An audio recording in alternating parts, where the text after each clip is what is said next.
Why don't you tell us a little bit about the court systems here in New York City? Because one of the reasons I'm from here, born, raised here, but I don't like to invest here because there's this stigma in New York about it's such a liberal city, and nothing wrong with, political views, it doesn't matter, it just is what it is, it's just fact.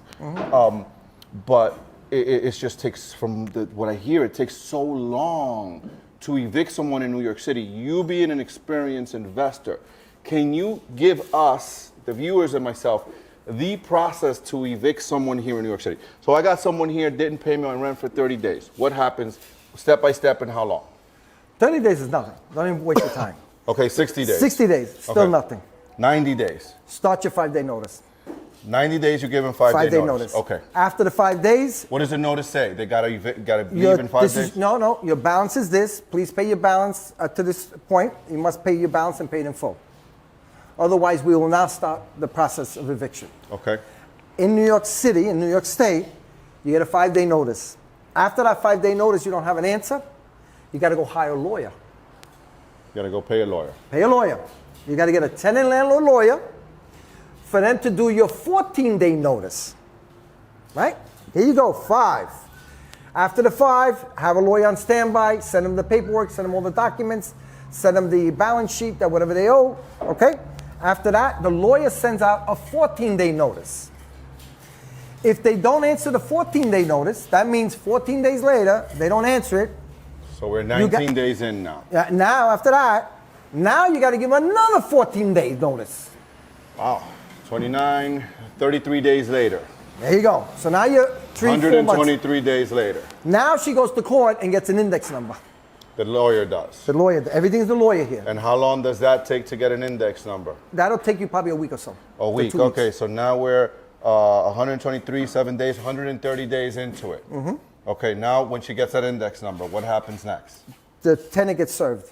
The tenant gets served with what? You got to get a process server. With what? The tenant gets served with, hey, court date? Hey, court date. Court date. Yeah. Okay, so tenant gets served with court date. We're going to add 14 days. So now it's 133 plus 14 is 143. And then 4 is 147 days. Now what happens? Call it 4 months already. Yeah, just about 4 months. Okay, so now what happens before you get in front of? How long to get in front of the judge? 2 months.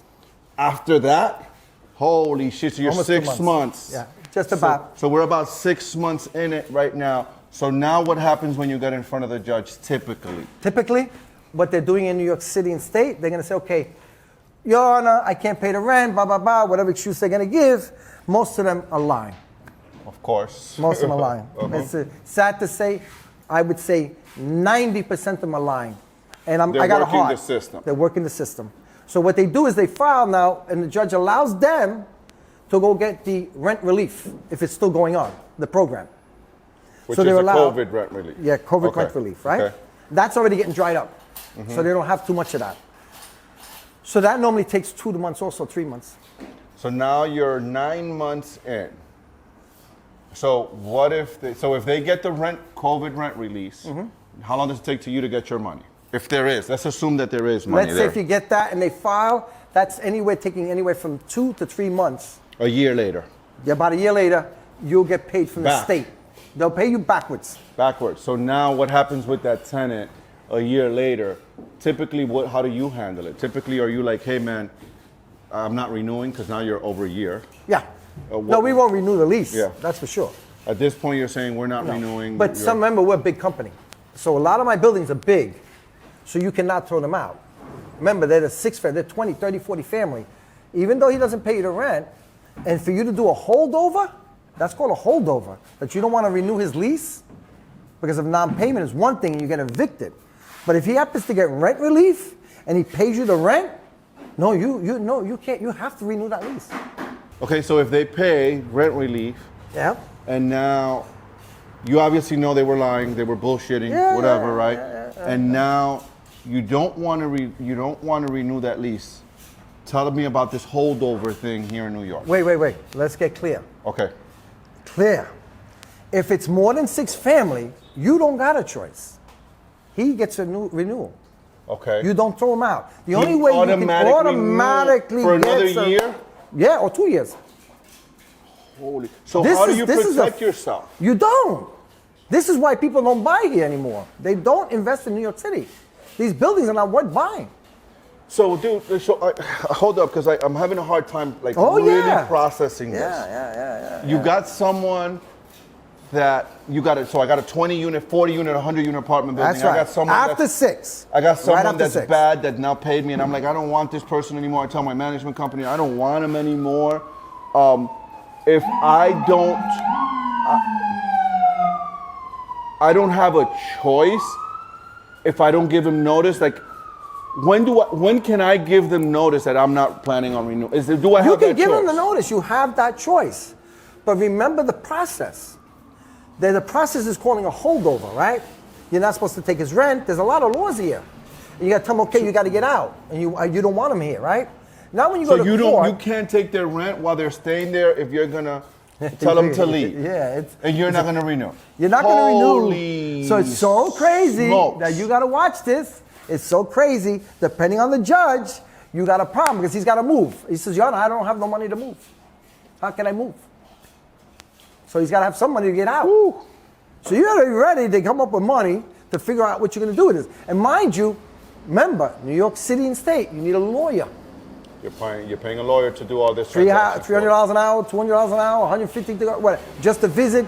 It's a holdover. And you have to have proper causes to say, hey, Your Honor, this guy's a drug dealer or a judge, whatever you want to call it, right? He's a disturbing to the people in the building, right?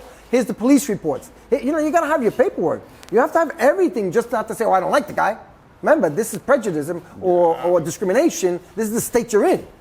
So, he can charge you, Your Honor, I'm being discriminated. I'm Puerto Rican, or I'm black, or I'm Italian. You're discriminating me. Why do you want me out? Yeah, I had a hard time. Yeah, I make some noise. But at 10 o'clock, I don't make no noise. The judge says, yeah, you know what? You're right. Why do you want to get him out? Give me the facts. How many times the police came? How many times you have complaints? Where's the police reports? So you can talk, but if you don't have proof to it, we got guys smoking pot in the apartment. Remember, New York City changed the law now. Yeah. Now you got pendejo smoking pot in the apartment because you don't want to go outside. You're not supposed to smoke in the apartment. Not cigarettes or nothing, right? So we get complaints. We tell the person, call the police. Police says, what? Smoking pot? No, you don't even go. They don't even come to the building. They don't even go for smoking pot anymore. Oh. We had a homeless lady in the hallway in Bay Ridge, sleeping in the hallway. We get her out. We call the police. The police said, no, I can't do nothing about that. You got to go call social services. Wow. To get the lady out.